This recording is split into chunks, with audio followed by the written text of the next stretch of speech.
As an SAP on Azure architect, not only do you need to understand how SAP products like HANA work on Azure, you may need to deploy them or lead a team of people who will do the deployment for you. That is the reason the official preparation material of AZ120 SAP on Azure has hands-on lab. You need to perform these hands-on lab in order to excel in the exam. But there is a problem. The problem is in two parts. First, you need to set up the lab environment, as in deploy the infrastructure, which takes around 60 minutes. After that, you need to perform exercise on those machines. Now, these exercises may entail anything like setting up a cluster, which will take another 60 minutes. On top of that, if you decide to walk away from the lab for any work, you either need to delete all the resources which you had created earlier, or you need to pay the price of that heavy infrastructure to Microsoft. In order to mitigate that, the most practical solution is to deploy the infrastructure in form of a code. That is what we are going to do in this episode today. We are going to deploy that infrastructure with Terraform so that you have a repeatable,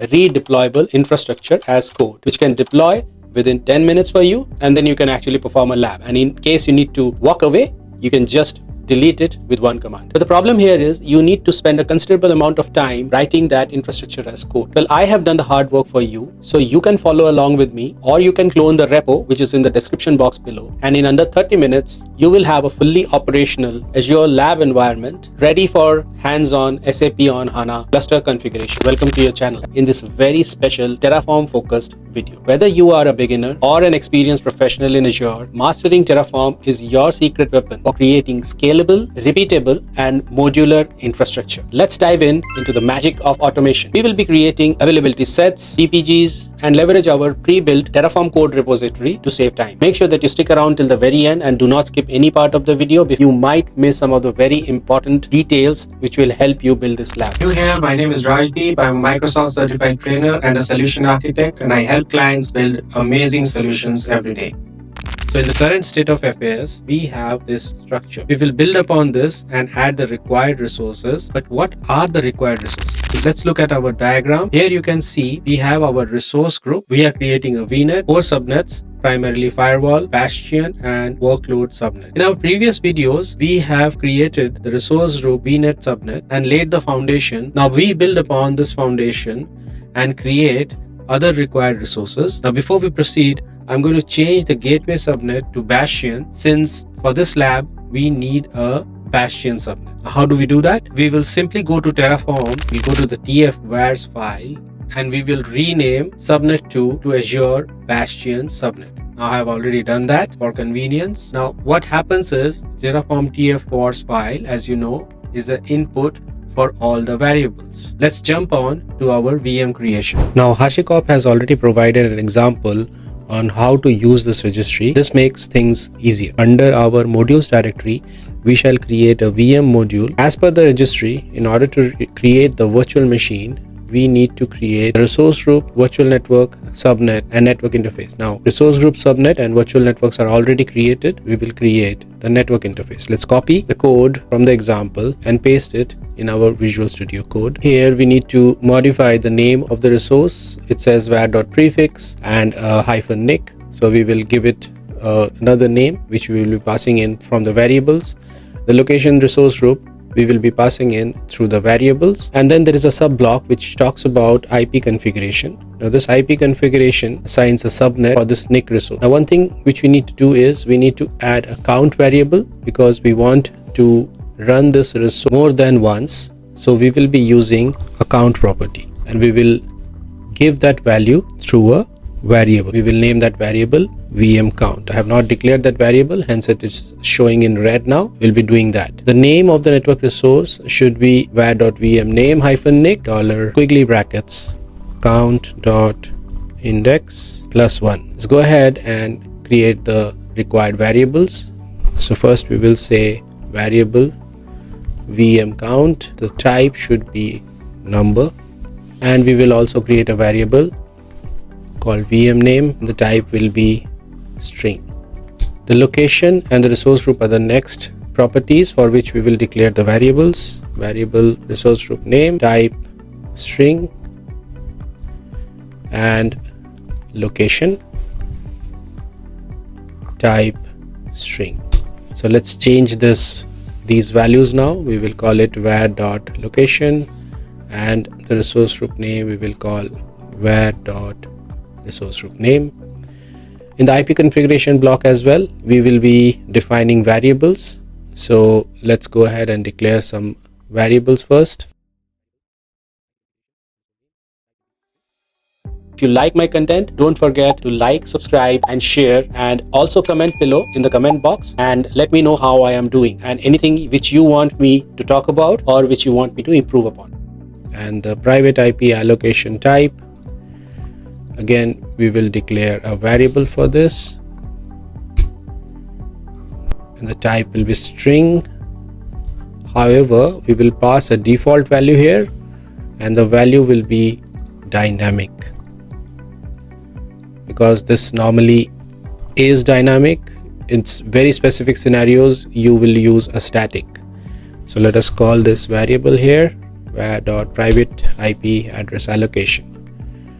Good. So the network resource is now pretty much created. Now let us go ahead and create the VM resource. Now let us come back to the Terraform registry and let us see what are the properties of the virtual machine. So we see there are name, location, resource group, network interface IDs, the size of the VM, and specific sub blocks related to storage image reference, OS disk, OS profile. Let's copy this block, paste it in our main, and we will add count so that this resource can be run more than once. So the variable which we will call is VM count. We will also add a depends on property here, which will make sure that the network interface card is created first and only after that the virtual machine is created. We'll just rename the network interface as lab VM NIC so that it has a meaningful name, and now I'm going to call it here. So the depends on is defined. Now let us go ahead and create the name of the virtual machine. Similar principle to the network card. We'll just call it var VM name -VM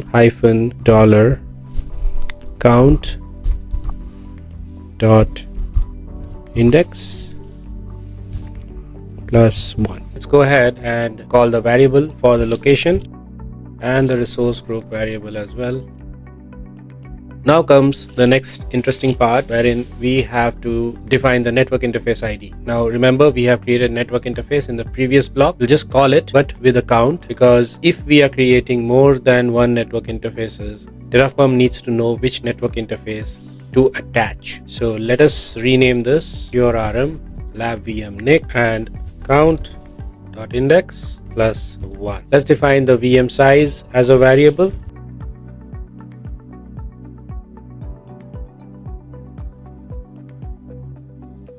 Now the next two lines, it says uncomment to delete the OS disk and uncomment to delete the data disk. So we want to delete the data disk and the OS disk if the VM is deleted.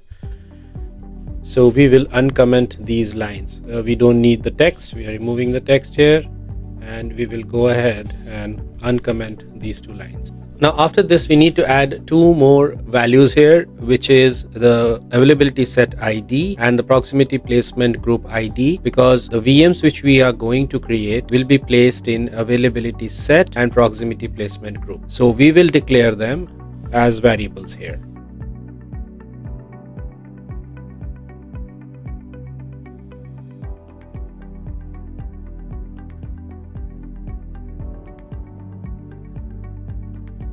This subblock is talking about the storage image reference. What does that mean? It means that Azure is going to create a virtual machine based on predefined images. In this example, you can see the publisher is canonical. There's a particular author name and SKU and the version.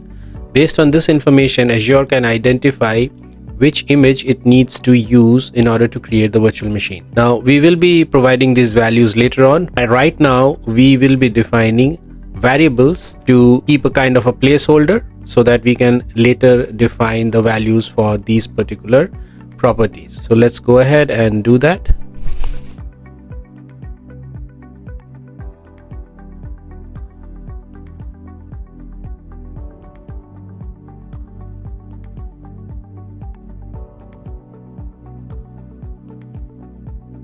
Okay, so the storage image reference block is now filled. The next block which we need to deal with is the storage OS disk.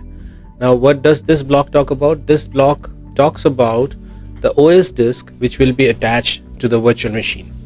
There are specific properties here: name, caching, and create option, and what kind of disk it is, whether it's a standard LRS which is HDD based, or it's a premier LRS which is SSD based, or a high performance ultra SS. Now, for creating the storage OS disk, we have to apply the logic of count. Let us use the VM name in our logic. var.vm name hyphen OS disk hyphen dollar squiggly brackets count dot index plus 1. For caching, create option, and manage disk type, we will be creating variables. So let me go ahead and declare the variables quickly.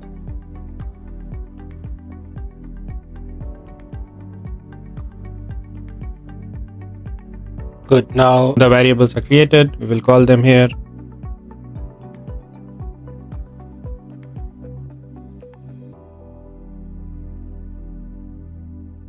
Good. The variables are now created for storage OS disk. Now comes the OS profile. So under OS profile, we will use the same logic because we are creating more than one virtual machines. The computer name should be different. So we'll use the same logic as above to create more than 2 VMs. We will use a computer name variable here. Let's declare that.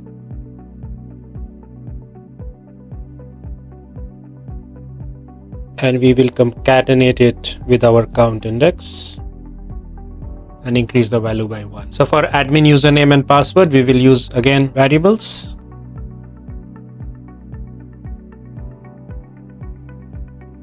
Now, ideally, here you should be using something called as a secure string, but in this example, we will just use a simple string because this is a password. This is sensitive. You should not be keeping the password in an open format.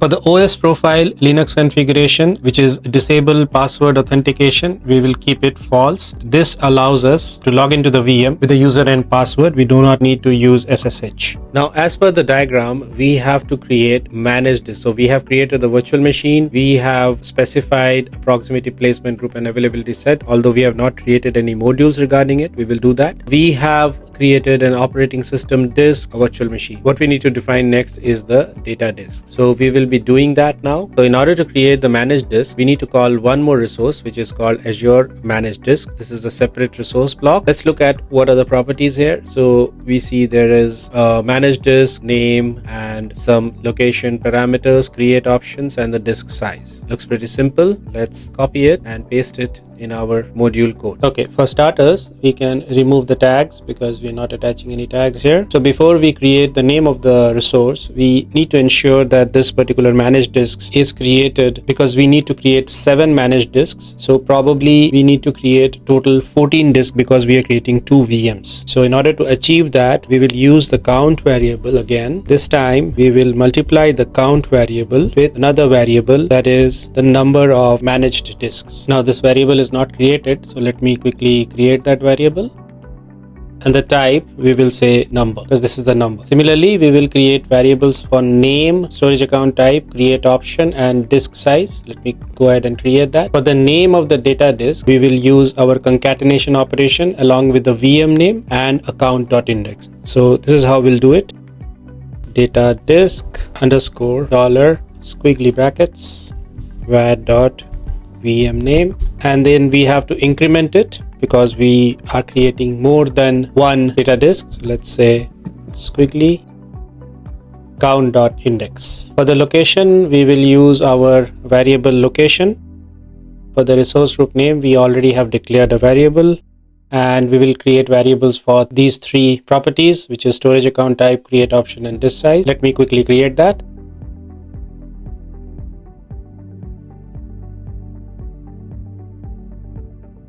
So storage account type will be var dot.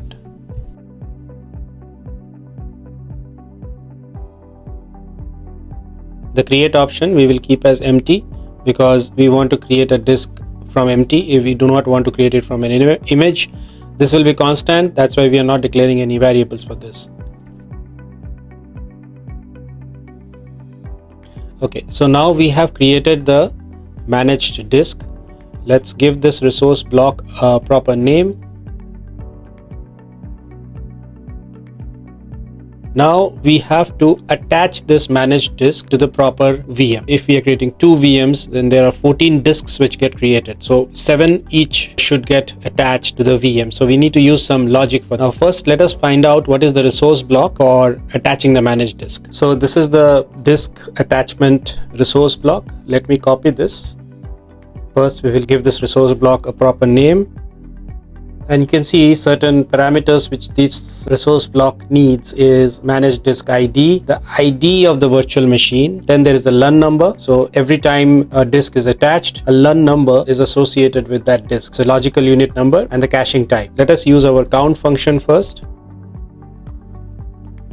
So this will make sure that if we are creating 2 VMs and 7 disks each VM, which is total 14 disks, the disk attachment will run 14 times. Now we need to find out the managed disk ID. So how do we do that? I'll use the resource block, managed disk, use the count.index to find out the ID of each managed disk. So it will run once and give the ID, and then again it will run to the next disk and it will give the ID back to the disk management module. Similarly, we need to find out the virtual machine ID. Now we need to use a modulo operator in order to distribute the disks between each VM. Let's see how to use the modulo operator. So this particular modulo operator sets the ID of the virtual machine to which the disk will be attached. The virtual machine is selected using the modulo operation, which is count.index %var.vm count, which ensures that the disks are distributed evenly across the virtual machines. Now next is the logical unit number. We will use count.index to find out or to assign a LUN number. And for caching, we will use the managed disk caching variable. Okay, so our VM block is now complete. We are creating the NIC resource first. We are then creating the virtual machine along with the OS profile, username, password, computer name, and then we are creating managed disks, which is basically data disks, and we will then be attaching these disks to the virtual machine. Now, all the logic which is required for creating the virtual machine is inside this module now. And that's the idea of a module. Everything which you want to do, you define it inside the module. And when we go ahead and create our main.tf, you will see we redeclare the variables in our root variable file. We pass the values. All the logic which is basically there inside the module will create the resource as per your requirement. Next, we will look into our beautiful little diagram here. As per the diagram, we have created the virtual machine, the OS disk, the managed disks. Next, we will create the availability set. Okay, let's create a module for availability set. Again, for creating the modules, we will follow the same principle. Under modules folder, we will create one more folder and name it AV set, and we will place 3 files inside that folder. Now, how do I create the availability set? Let us use our friendly Terraform registry. Let's look into the Terraform registry for availability set. So in availability set, in the example usage, you can see that there are very simple properties: name, location, resource group, and tags. So we will use this. We'll just copy, paste it in the main.tf, and then we will start modifying it. The name, we want to declare a variable for this. So let's say it will be var dot. So let us go ahead and declare this variable. Type will be string. For location, var dot location. I'll quickly declare the values for location and resource group.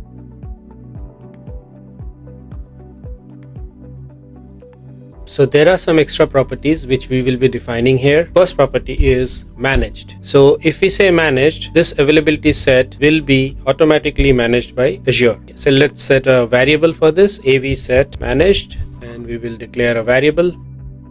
We'll add platform fault domain and we'll declare a variable for this particular property. This basically talks about how many fault domains and how many update domains will be assigned to this particular availability set. I'll be using variables to pass these values. Let me go ahead and quickly declare those variables. And lastly, we have to provide the proximity placement group ID as well, because we are using an availability set along with the proximity placement group. So proximity placement group will ensure that the VMs which are created in the availability set are co-located or they are closely located. In order to combine the proximity placement group and the availability set, we need to provide the ID during the creation of the availability set. So we'll declare a variable now Perfect. Let us format it. We'll first have to save the code. It is saved. Now let me format it. It is aligned and properly formatted. We need to provide an output value as well to make sure that the availability set ID and the availability set name are outputted. So I will use output. The name would be availability set ID and the value would be Azure RM availability set dot d, and we also need to output the availability set name. So we will say availability set name and the value would be Azure RM dot name. So all the required values will now be outputted. Format the code. Okay, it is formatted now. Our availability set is now created. Okay, let's look at our diagram again and see what are the resources which we need to create next. So we have created the availability set. We have created the virtual machine with the disks, the data disks and the operating system disks as well. The next thing which we need to create is the proximity placement group. So let us go ahead and create the proximity placement group. Let's go ahead and look at the Terraform registry for proximity placement group. So as you can see, I've opened the proximity placement group registry, and the properties which it needs is basically the name, location, resource group, and that's about it. It's pretty simple. So let us go ahead and copy this and we will paste it in our main.ef. We'll change the name of the block, AZLab PPG. The name of the proximity placement group will be passed through the variable. So I'll be declaring a variable called PPG underscore name. So let me go ahead and create that variable or declare that variable. Similarly, we will be declaring two variables for location and resource group. Let me go ahead and do that as we have done earlier. So the variable is now declared. The proximity placement group details are already put in. We will remove the tags. We don't need to create tags. The important thing here is we need to output the PPG ID. So I'll go ahead and output it and I'll say AZLab PPG ID, the value for which will be Azure RM, the name of the resource block dot ID. Perfect. So our PPG is done now. Let's look at our diagram again and see what else is missing. So the next thing which we need to create is the Bastion service. Now, why do we need the Bastion service? The Bastion service would be required for logging into the VM securely without assigning a public IP address to the virtual machine. You will see this kind of setup in a production environment normally. We will try to replicate that here in our lab. Now, before we create a Bastion service, we need to create a public IP address for that. So let us look at the Bastion registry. This is the Bastion registry. As you can see, the registry example here shows it needs a resource group, virtual network, subnet, all the stuff we have already created. What we need to create here is a public IP address and a Bastion host, and we need to provide the IP configuration. So let us copy this resource block and I will create another folder under the modules, Bastion service, and similar exercise. Under the main, we will go ahead and paste the resource block which we have copied. So we will first give a name to the public IP resource block. So AZLab pub IP, and the name, location, allocation method, and SKU we will be passing through the variables. So I'll quickly go ahead and declare those variables.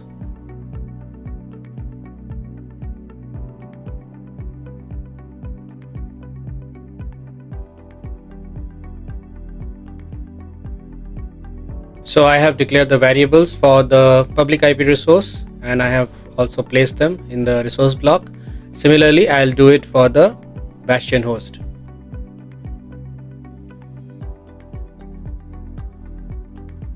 Now that we have our modules created, it's just a matter of calling them and passing the values of the variable. It's like stitching them together and making them one entity. In order to create the VM and other resources, we would need the subnet ID. There are many ways to derive the subnet ID, but the way which we are going to use is called data. Here, we are fetching the subnet details from the Azure virtual network using a data block. So let us write data, and the name of the resource block would be Azure RM underscore subnet. Let's call this data block as workload subnet ID. Now we have to put a depends on here because we don't want the data block to run before the actual subnet is created. So we will put a depends on module subnet. Pretty good. Next, we are going to name this. We will pass this information directly. So the name of the subnet for which we are trying to find the information is called workload subnet.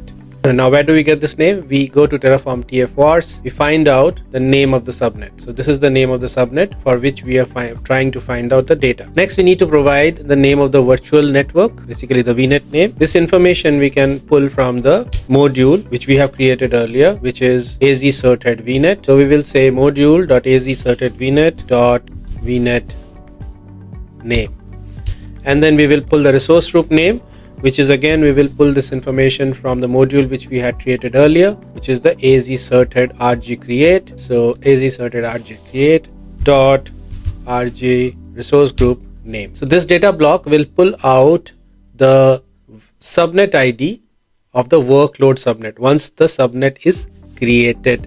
We would also need the Bastion subnet because we are going to deploy a Bastion. We need the Bastion subnet ID. So we will use the same method and let us create the data block for Bastion subnet.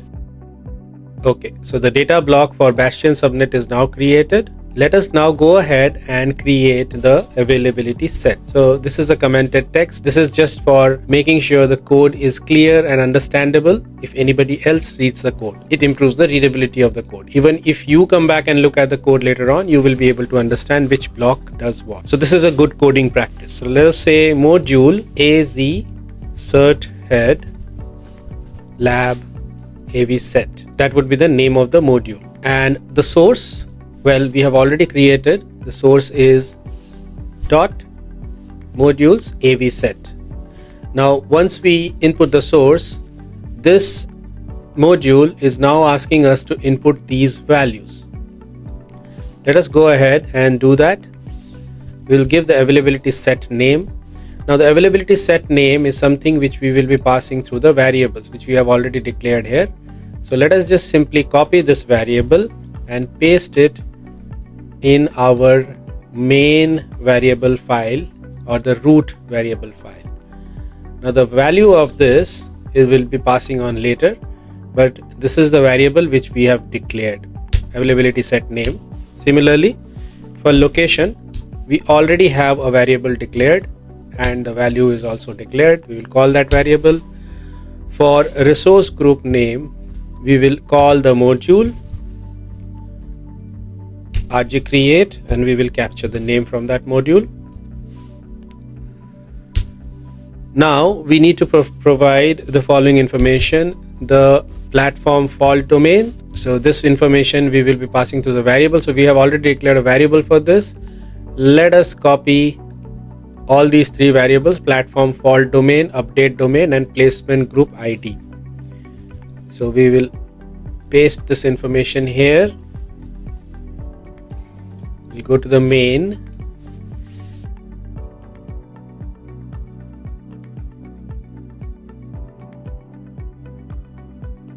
There is one more property for which we need to pass the information, which is the proximity placement group ID. So let us call this proximity placement group ID. And where will we find this information? Well, we will find this information from the proximity placement group which we create. Now we have not called that yet, so let me go ahead and call the proximity placement group module and create that before we create the availability set. So now you see how the interlink between the module happens.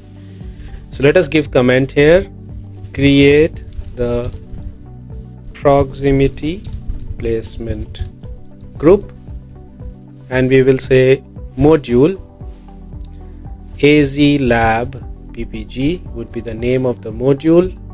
Source of the module would be our proximity placement group module. The name of the ppg, the location, and the resource group. These are the three properties which we need to pass.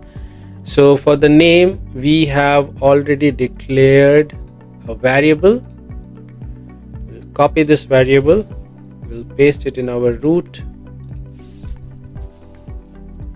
and we will call that variable var.ppg name. For the location, we have a variable already declared, var.location, and for the resource group, we'll call our resource group module and ask it to provide the resource group name. So now our PPG is created.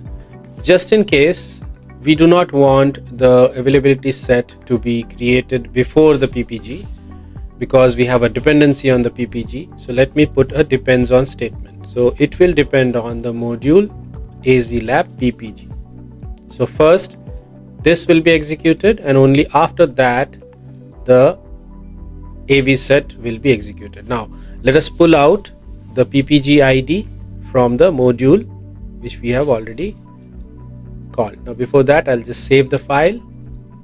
Always keep on saving the file so that you don't lose your work.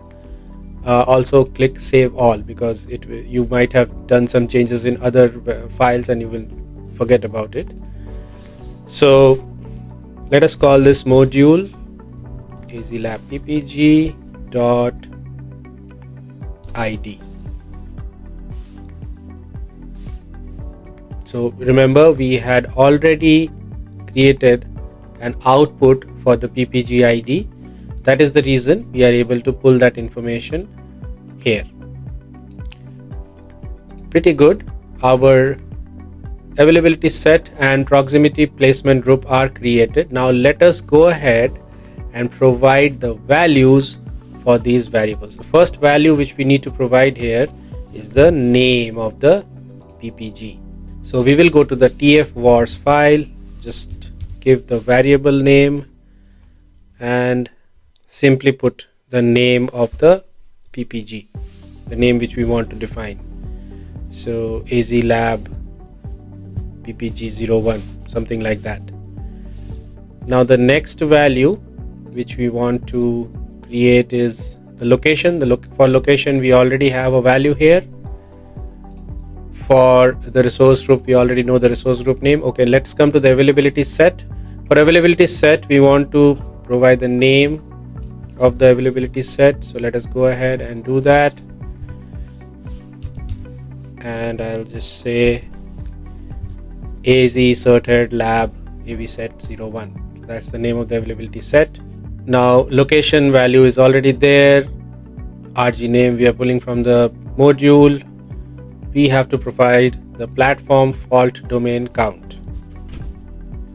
So let us come to the tfvars file, and by default the platform domain count will be 2. Now we want to place it in the fault domain we are mentioning as 2. Similarly, for update domain we will mention 5. So fault domain and update domain are mentioned. Now we need to provide a value for AV set managed. So AV set managed is true, which means Microsoft will manage the availability set. So these are, I'll just put some comments, proximity placement group values, and these are availability set values. Okay, perfect. So now we have created the availability set and the proximity placement group. Okay, now let us go ahead and create the virtual machine module. Let us call that virtual machine, and we will say module. We'll give it a name, AZ Certhead Lab VM, and source of that would be our virtual machine module. Next we will create the resource group. I'll quickly input the variables.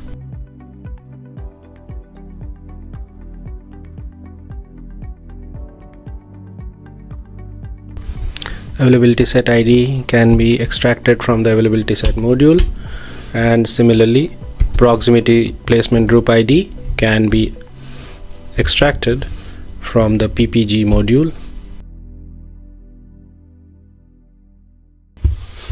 Remember, for the subnet ID we are using a data block, so we will say data the workload subnet ID dot ID.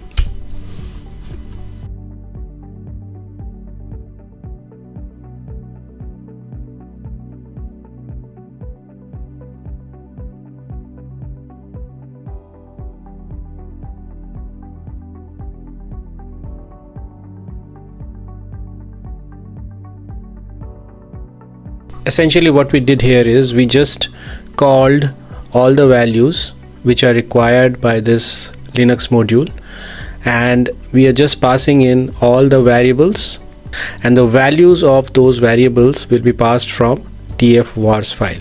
So if you look at the tfvars file, I have already populated. We want to create 2 VMs. The name of the VM should be AZ Certhead Lab. I'll just AZ Certhead Lab, and IP configuration name, what is the VM OS caching type, what would be the disk caching type, VM size, storage, storage reference, publisher, image, everything. So the VM module is now called, it should get created. The last module which we need to call is the Bastion. We'll say AZ lab hyphen Bastion, and just to give the code better readability, we will say deploy Azure Bastion host. So now, since you have already got a hang of it, I'll just quickly fast forward. I'll put a depends on the VNet, because Bastion is depending on the VNet. If VNet is not there, the Bastion will not get created. Rest is all the same.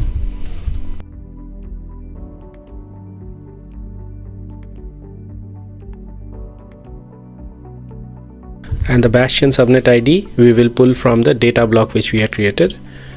So we'll go to Bastion subnet ID dot ID. Okay, everything is done. We will click on save all, and I have already populated the tfvars file for the Bastion values. These are the Bastion values. This is the name which we are passing in. Now we will just format the code. Everything looks aligned, neat and clean. Let us perform a Terraform init. Init is required because any changes you make to the module doesn't get installed if you do not initialize the code. So it's initialized now. Let us perform a plan and see what exactly is Terraform planning to create.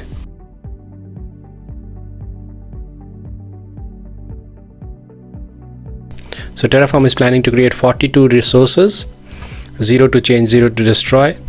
If we quickly look at the plan, we can see what resources it is going to create. So it is going to pull the data from these 2 blocks. Once it is created, then it will create the AV set, the subnet 1, 2, 3, 4. Then it will create the VNet. Then it will create a managed disks 1, 2, 3, 4, 5, 6, 7, 8, 9, 10, 11, 12, 13. So 0 to 13, it's basically 14 disks. It will create 2 NICs, VM0 and VM NIC 1. It will create 2 virtual machines, 0 and 1, and it will also attach the disks. So it will do that action 14 times. Then finally it is going to create the Bastion host. So we will quickly apply this and see if everything works fine, and then we will come back in a bit.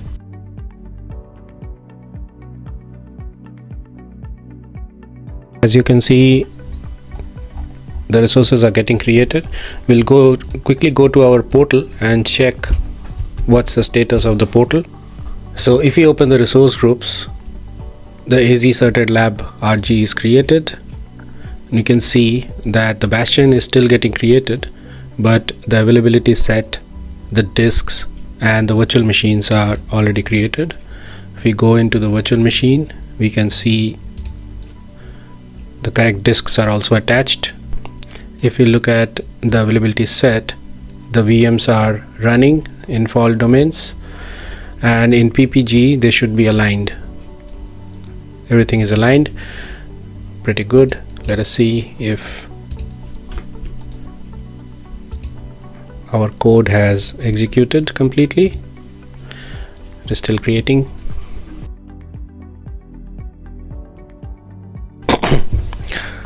Okay, all the resources are successfully created. Let's look at the portal. Everything looks good. Virtual machines are also created. So your lab environment is set up. Now in case you want to destroy this lab environment, once you have created it, now you have infrastructure as code. You can destroy it and create it as many times as you want. So just use this command, terraform destroy auto approve, and everything will get deleted squeaky clean.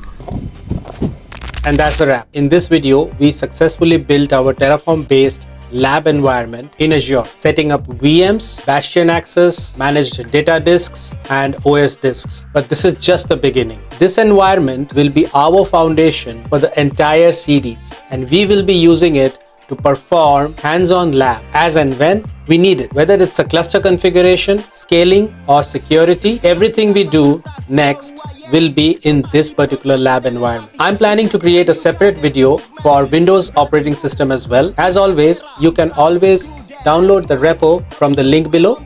If you found my content helpful, don't forget to like, subscribe, and comment below, and hit that bell icon so you don't miss any updates for upcoming labs. If you have any questions or any ideas on what content should we cover next, drop them in the comment section below. I'd love to hear from you. See you in the next one.